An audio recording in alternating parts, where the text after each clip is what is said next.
नमस्कार, India voice देख रहे हैं आप और मैं हूं आपके साथ शिवम दुबे। इंडिया वॉइस के खास कार्यक्रम खबर दिन भर में आप सबका स्वागत है। बुलेटिन की शुरुआत करेंगे। सोनिया गांधी को कांग्रेस का संसदीय दल का अध्यक्ष चुन लिया गया है। पार्टी के अध्यक्ष मल्लिकार्जुन खड़गे ने संसद के सेंट्रल हॉल में पार्टी नेताओं की बैठक में सोनिया के नाम का प्रस्ताव रखा। गौरव गोगोई और तारिक अनवर ने इसका समर्थन किया। इससे पहले कांग्रेस वर्किंग कमेटी यानी CWC की बैठक हुई।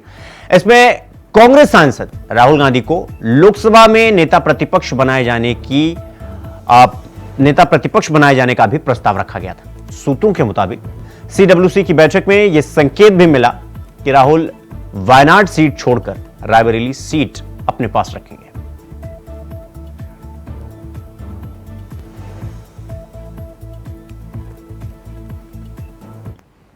बोलेंगे ये तो बहुत बड़ी बात है, अच्छा है। हमारी लीडर फिर से CPP लीडर बनी और हमको मार्गदर्शन करते रहेगी। और इससे बड़ा क्या हो सकता है, जो इंसान पार्टी के लिए पूरी अपनी खुशियां छोड़कर पार्टी की सेवा कर रही है, तो इसलिए मैं तो उनको सैल्यूट करता हूँ। ऐसे उनके तकलीफात में भी उन्होंने अपने सब काम पीछे रखकर देश के लिए वो पूरी ताकत लगा रही है। आपने आज एक बार फिर राहुल जी को कहा जिम्मेदारी लेने के लिए, क्या वो लोकसभा में जिम्मेदारी उठाएंगे आपको लगता है? अब वो वेट एंड सी। सोनिया गांधी जी को कांग्रेस पार्लियामेंट्री पार्टी का नेता चुना हमने सर्वसम्मति से और उन्होंने उस पद को स्वीकार कर लिया। LOP के लिए कुछ बात हुई राहुल? LOP वाली तो राहुल जी को बताना है वो क्या है, उनके ऊपर छोड़ा गया। हुई मीटिंग में राहुल जी के LOP के लिए नहीं, आज तो इसका चुनाव था CPP के लीडर का। एक बहुत एक भावुक पल था जब हमने दोबारा आदरणीय सोनिया गांधी जी को CPP चेयरपर्सन के हिसाब से उनका समर्थन किया और उन्होंने इस पद की जिम्मेवारी दोबारा ली। हमें सब याद है कि आज से लगभग 2.5 साल पहले जब हमारी दल की स्थिति इतनी अच्छी नहीं थी, तो मुझे याद है कि एक प्लेनरी में आदरणीय श्रीमती सोनिया गांधी जी ने हम सभी को संबोधन करते हुए कहा कि वी विल ओवरकम। इन्होंने जब ये बातें की तो सचमुच हम बहुत भावुक हुए और हमारे दिल में एक साहस जागी और उन्हीं शब्दों के नतीजे आज आपको वर्तमान की CPP पार्टी में दिखाई दे रहे हैं। मीटिंग में CPP चेयरपर्सन के रूप में श्रीमती सोनिया गांधी जी को सर्वसम्मति से दोबारा से चयनित करने का काम किया गया। उनका जो नेतृत्व रहा है, उनका मार्गदर्शन रहा है, उनका अनुभव रहा है, कांग्रेस पार्टी और तमाम विपक्ष के लिए वो मैं समझता हूँ लाभदायक रहेगा। और CPP चेयरमैन के रूप में कांग्रेस को आने वाले समय में किस प्रकार से इंडिया अलायंस आगे जाए, उस बात को सोनिया गांधी जी अपना मार्गदर्शन दे पाएंगी। तो ये आज हमने चयनित करने का काम किया। LOP के लिए क्या राहुल गांधी जी के नाम? वो आज CWC का रेजोल्यूशन हो चुका है, तो उसके बाद अब उम्मीद है पार्टी जल्दी। तो रविवार को प्रधानमंत्री मोदी की तीसरी बार शपथ ग्रहण होना है, जिसको लेकर जयराम रमेश ने कहा कि शपथ ग्रहण समारोह के लिए केवल अंतर्राष्ट्रीय नेताओं को आमंत्रित किया गया है। हमारे नेताओं को अभी तक निमंत्रण ही नहीं मिला। अगर और जब हमारे भारत ब्लॉक के नेताओं को निमंत्रण मिलता है तो हम इस बारे में सोचेंगे।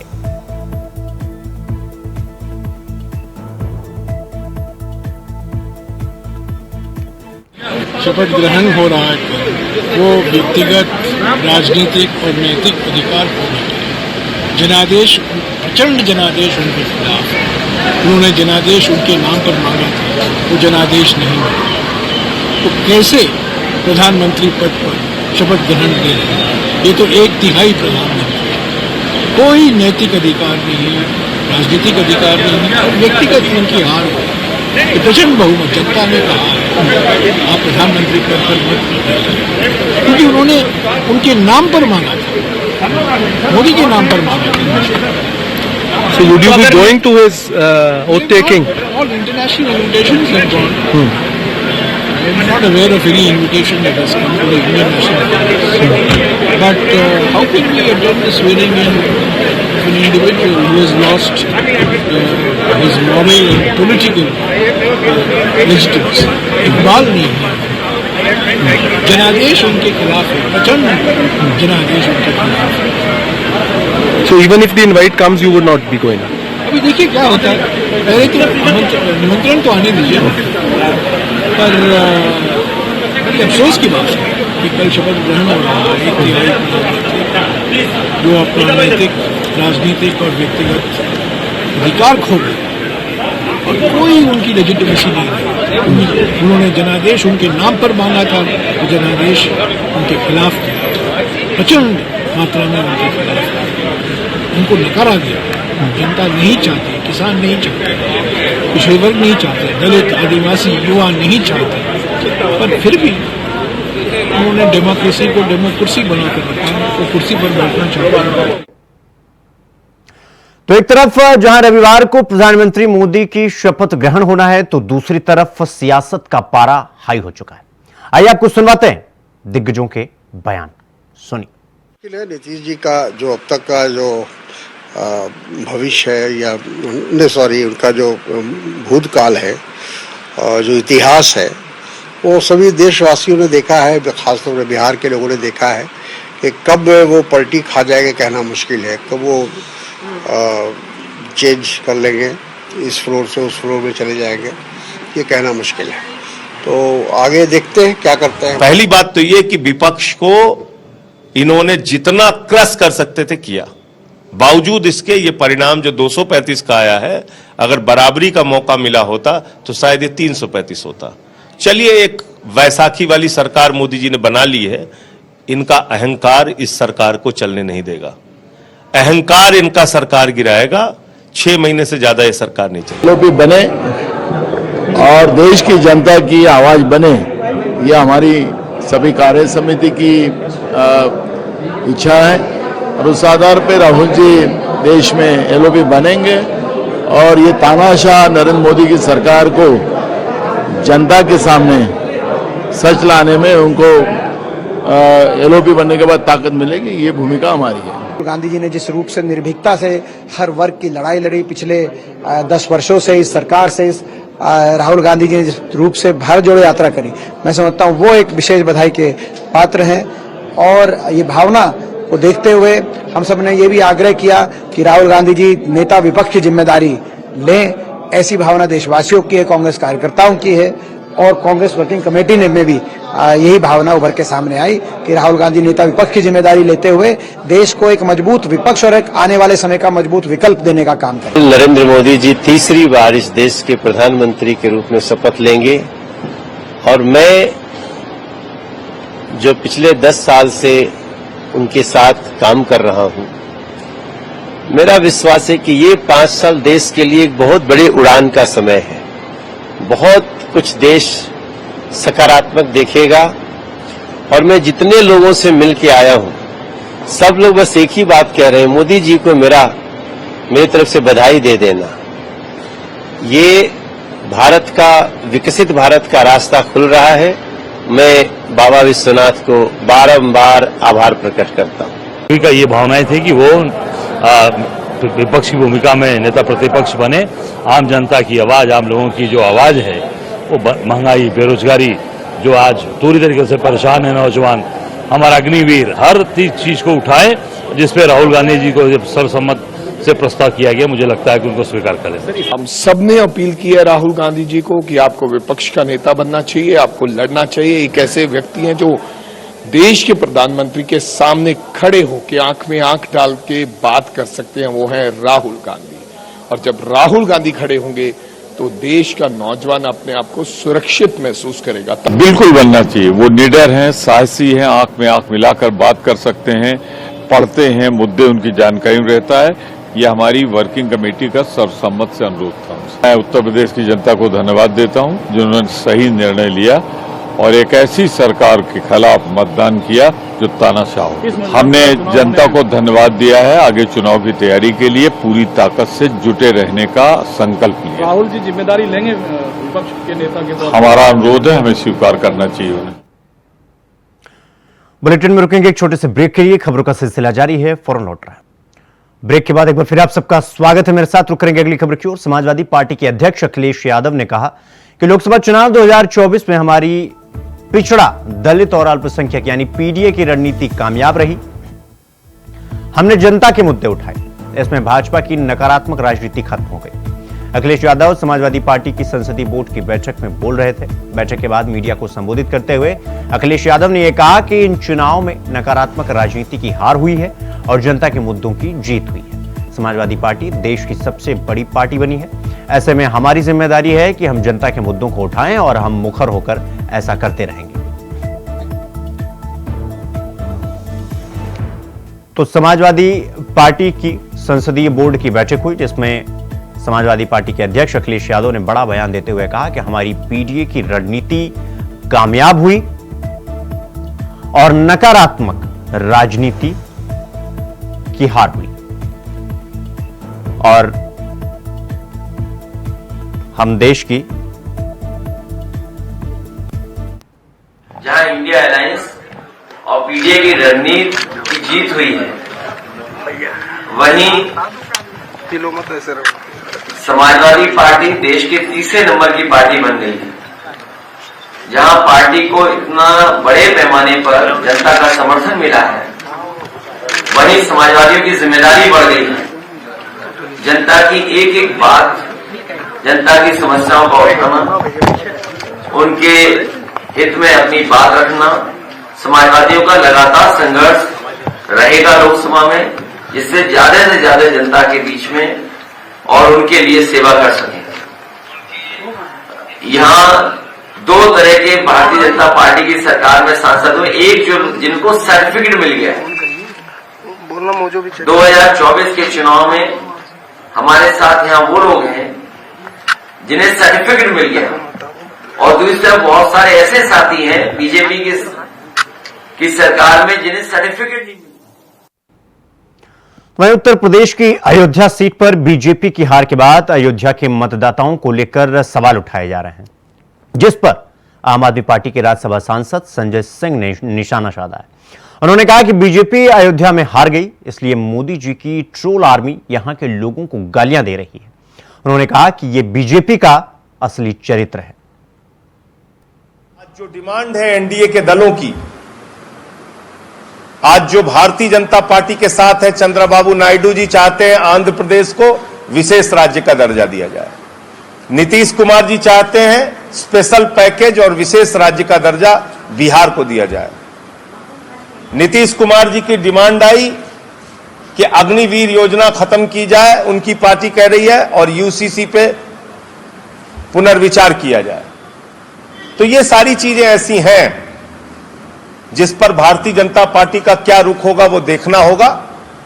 स्पीकर का एक महत्वपूर्ण पद है। स्पीकर के चुनाव में पहला टेस्ट होगा इस सरकार का, और टीडीपी चाहती है स्पीकर उनका हो। इंडिया गठबंधन के पास जो संख्या है, हम लोग भी उस फैसले का इंतजार करेंगे। भारतीय जनता पार्टी टीडीपी का स्पीकर बना रही है या नहीं बना रही है, लेकिन हमारा ऐसा मानना है कि बीजेपी का स्पीकर होना संसदीय परंपराओं के लिए घातक है। 150 से ज्यादा सांसद भारत के संसदीय इतिहास में कभी नहीं सस्पेंड किए गए थे, बीजेपी ने सस्पेंड किया 150 से ज्यादा सांसद।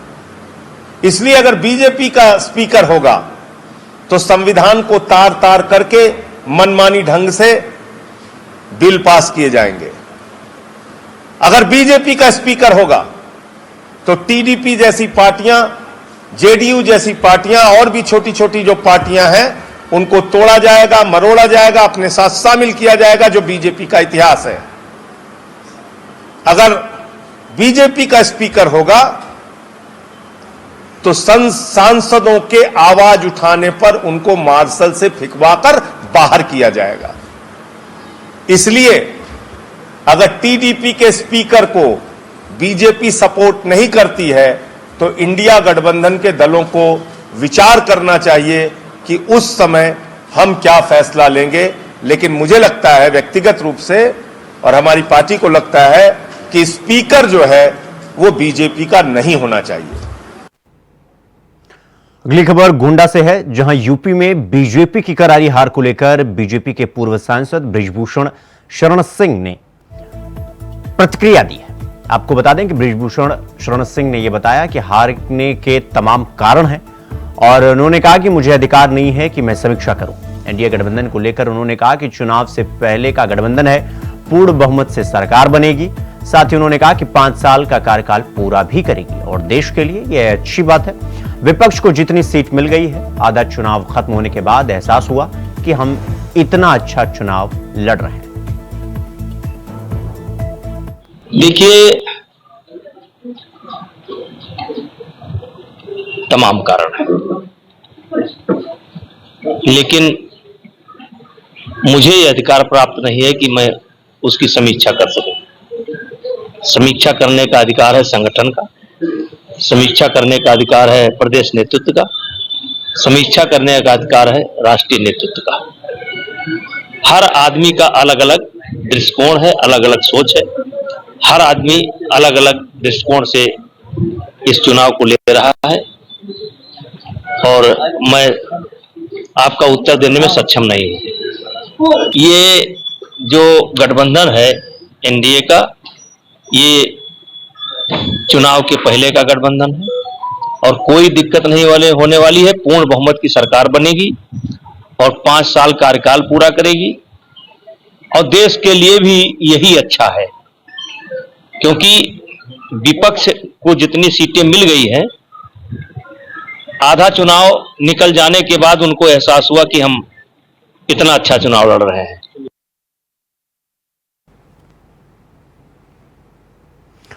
अगली खबर लखनऊ से है, जहां समाजवादी पार्टी के संसदीय बोर्ड की बैठक को लेकर होर्डिंग लगाई गई।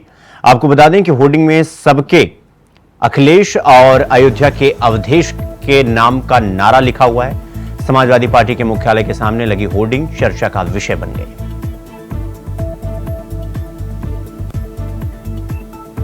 तो समाजवादी पार्टी के मुख्यालय के बाहर लगी होर्डिंग अब चर्चा का विषय बन गई है, जिसमें चर्चा का विषय बना हुआ है। तो वहीं अयोध्या से लोकसभा चुनाव जीते समाजवादी पार्टी के सांसद अवधेश प्रसाद को जेड+ सुरक्षा देने की मांग की गई है। दरअसल अवधेश प्रसाद के जान को खतरा बताते हुए समाजवादी पार्टी छात्र सभा के राष्ट्रीय महासचिव ने मांग उठाई है और इसको लेकर एसीएस को पत्र भी लिखा है।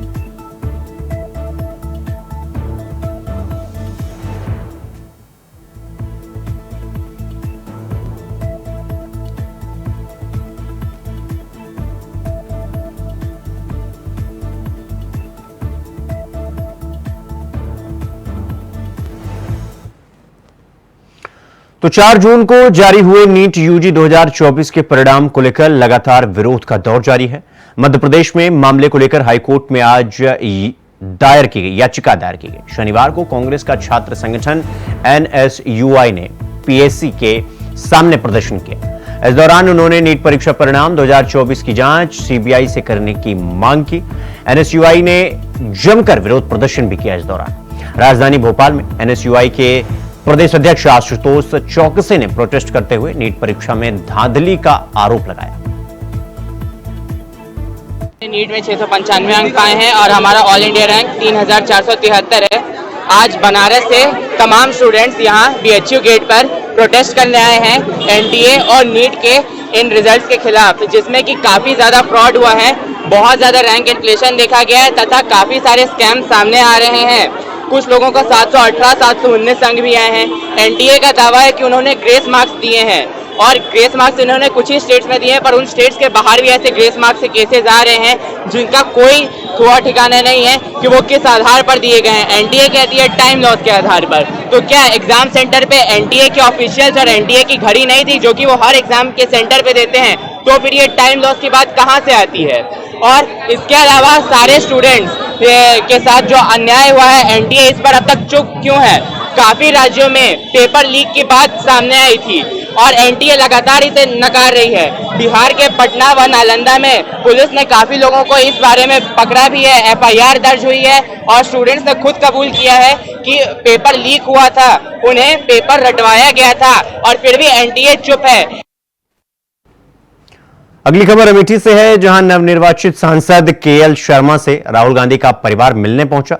आपको बता दें कि राहुल गांधी के परिवार ने पहुंचकर केएल शर्मा का हालचाल जाना।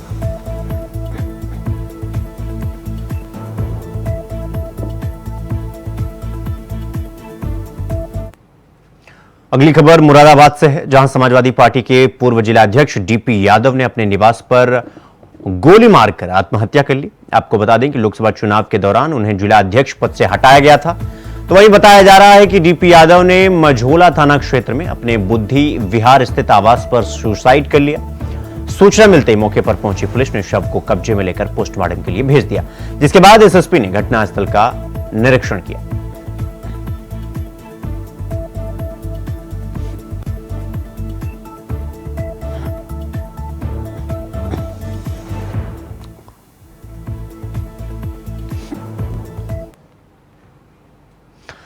खबर जौनपुर से है, जहां महिला को घसीटकर ईंट पत्थर से मारने का वीडियो सोशल मीडिया पर वायरल हो रहा है। वीडियो में साफ साफ देखा जा सकता है कि किस तरह से दो युवक एक महिला को पीट रहे हैं और महिला चिल्लाकर अपनी जान की दुहाई मांग रही है।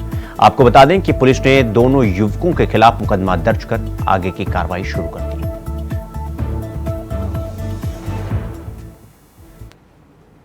तो खबर दिन भर में आज के लिए बस इतना ही। देश दुनिया की तमाम खबरों को देखने के लिए देखते रहिए इंडिया वॉइस। नमस्कार।